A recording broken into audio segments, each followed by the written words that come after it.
తెలంగాణ మంత్రివర్గ సమావేశం ఈ నెల 4న జరగనుంది. డిసెంబర్ 30న నిర్వహించాలని ముందు నిర్ణయించిన మాజీ ప్రధాని మన్మోహన్ సింగ్ మృతితో వాయిదా వేశారు.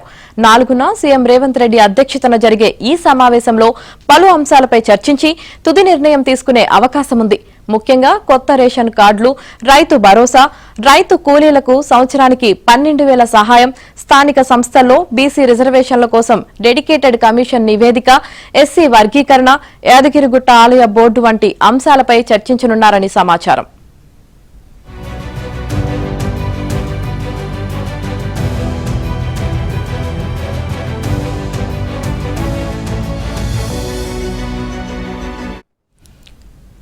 కొత్త తెల్ల రేషన్ కార్డుల జారీ చేయాలని ప్రభుత్వం ఇప్పటికే నిర్ణయించింది.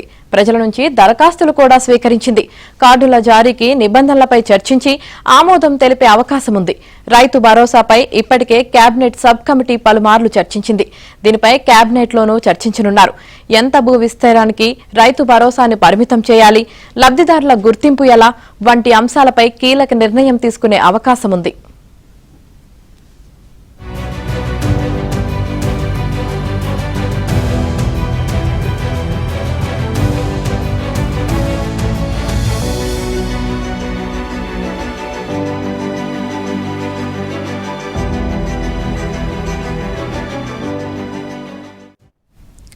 రైతు కూలీలకు ఏటా 12,000ను చెల్లిస్తామని ఎన్నికల సమయంలో ఇచ్చిన హామీపై కూడా చర్చించి ఓ నిర్ణయానికి రానున్నట్లు తెలుస్తోంది. యాదగిరిగుట్టను టీటీడీ తరహాలో తీర్చిదిద్దాలని భావిస్తున్న ప్రభుత్వం అందుకోసం తీసుకోవాల్సిన చర్యలపైన చర్చించనుంది.